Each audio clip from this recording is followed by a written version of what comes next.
do futebol brasileiro. Vamos ver as movimentações dos times aqui de São Paulo?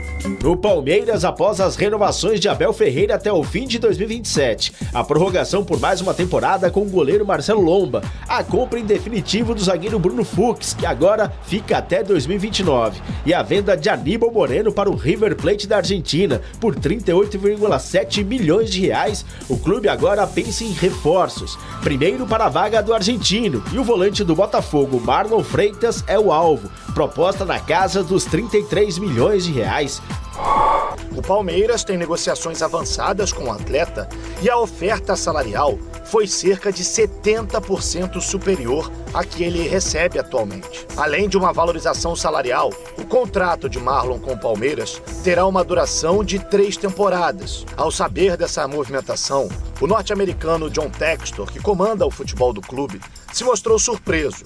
Ele ainda tentou fazer com que Marlon permanecesse, mas a decisão do jogador já havia sido tomada. O atleta, inclusive, já pediu liberação do time carioca. Antes dos paulistas entrarem na jogada, o Fluminense tinha um acerto encaminhado com o Marlon Freitas. O cenário só mudou a partir do momento em que o Palmeiras atravessou a negociação.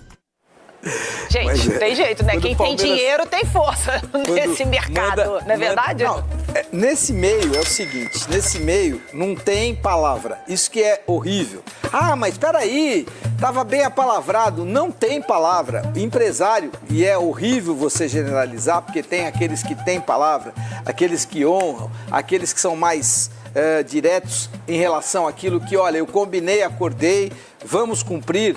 E aí você tem que ter vários fatores que indicam que você é do ramo e que o seu contratado também é do ramo. Porque às vezes você é a palavra, você quer cumprir e o jogador fala, mas espera aí, o Palmeiras está interessado. E aí você que muda como jogador. Não estou dizendo que esse seja o caso do Marlon Freitas. Eu sei, mas estou falando, mas é dos dois lados. Ao mesmo tempo também tem um empresário que deu ok, que é ponta firme, e o clube que muda de ideia de repente. O clube também muda porque encontrou uma outra alternativa. Exato. Porque encontrou um outro jogador do mesmo nível, mais barato. Ou seja, não tem... Ou o técnico que é outra pessoa, que é mudou outra de pessoa. ideia. O técnico conversou e mandou uma mensagem lá de Portugal ou lá da China dizendo, olha, pô, peraí, eu tô vendo um cara aqui que é melhor e mais barato. Então...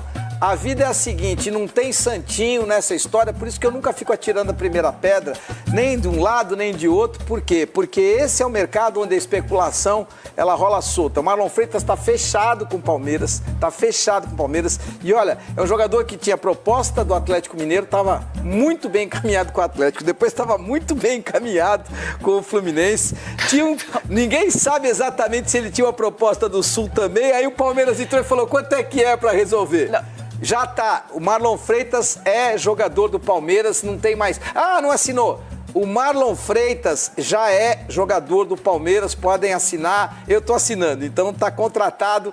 O Palmeiras quando entra, não entra para brincar, e aí eu entendo que o Palmeiras vai contratar um jogador de grande qualidade, um cara que finalmente, quem faz análise de desempenho, quem faz scout no Palmeiras, finalmente vai acertar. O valor é bom, o Marlon Freitas joga muita bola, tem 30 anos e chega para ser titular absoluto do Palmeiras. Você gostou? Adorei. Tá joinha.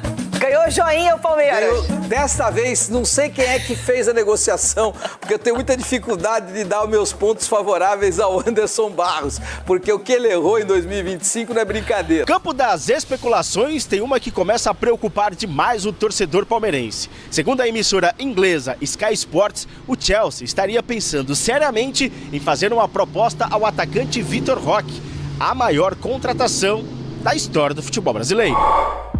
O jogador de 20 anos é visto com potencial de mercado pelos Blues e os 20 gols em 56 jogos com a camisa do Palmeiras, além da convocação para a seleção brasileira e o sucesso de Estevão na Inglaterra, contribuem para esse interesse.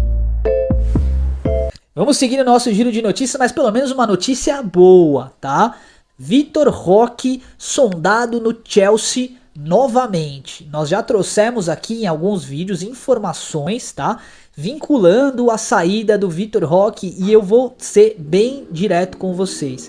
O Palmeiras fechou e fechará a porta para qualquer proposta da Europa nesse começo de ano, ponto.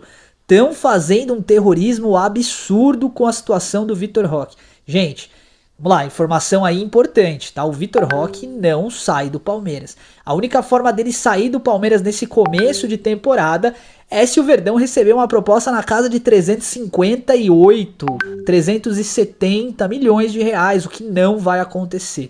É o começo da nossa temporada, mas é o meio da temporada na Europa. Os clubes ingleses não costumam gastar altas cifras na janela de meia temporada. Ponto. Tá? Por isso que é tão difícil também contratar jogadores que estão lá.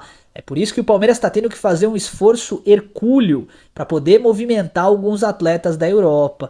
Tentando, pelo menos, né? Porque até agora a diretoria está deixando a desejar e nós já vamos falar disso no vídeo de hoje, tá? Vitor Roque e Flaco Lopes devem seguir no Palmeiras para 2026 se houver qualquer, mas qualquer situação que faça, que afirme algo diferente disso, desconfie e nós vamos apurar e vamos trazer aqui para vocês, tá? Fica tranquilo com relação a isso. Qualquer especulação real que o Vitor Roque vá sair daqui, a gente vai trazer informação para vocês em primeira mão. Seguindo o nosso giro de notícias, André do Wolverhampton segue a mesma métrica do que a gente estava falando acerca do Vitor Roque, né? O André é interessante para o Palmeiras, é um jogador que joga de 5, de 8, ótima qualidade, jogador de pegada, marcação, bom jogador. Entretanto, os Wolves querem algo em torno de 175 milhões de reais, o mesmo número cabalístico que o Zenit definiu ali aproximadamente, né, pelo Gerson. Palmeiras faz esse movimento com o Wolverhampton? Não faz. No pelo assim, não vai fazer, tá? Não vai pegar 175 milhões de reais e depositar na conta dos Wolves para trazer o jogador. Isso é fora de cogitação. Entretanto, informação do setorista Felipe Pelágio. Sim, o Palmeiras pode fazer um esforço no mercado para trazer o André, porque o André é o jogador que o Abel Ferreira quer para a próxima temporada. Mas como é que vai ser esse esforço? Não vai ser 175 milhões na mão do Wolverhampton, não. Vai envolver troca de jogador, vai envolver um outro fator que talvez movimente o John Arias aí, que é a famosa compra com troca de jogador e mais um recurso financeiro, tá? Então assim, se o Palmeiras trouxer o John Arias, o que eu já acho muito difícil, vai ser o mesmo esquema. Então eu te mando o Benedetti, por exemplo, e mais 60 milhões de reais, beleza? Fez sentido, o Benedetti deve estar valendo em torno de 70 e tal, e é assim que vai funcionar. Se o Palmeiras for de fato trazer o André, coisa que a gente ainda também não tem informação, tá? Embora essa informação do setorista, o Felipe Pelágio é um setorista muito, que tem muita penetração de mercado, né? Caso essa informação se concretize, vai ser nesses termos, tá? Palmeiras não vai fazer essas loucuras tão absurdas assim, não. E tem vários nomes aqui no Brasil que podem substituir o Aníbal, né? Eu tava assistindo a partida do Vasco na final da Copa do Brasil. Cara, vocês viram que aquele moleque jogou, Cauã Barros? Volante ali, deve ser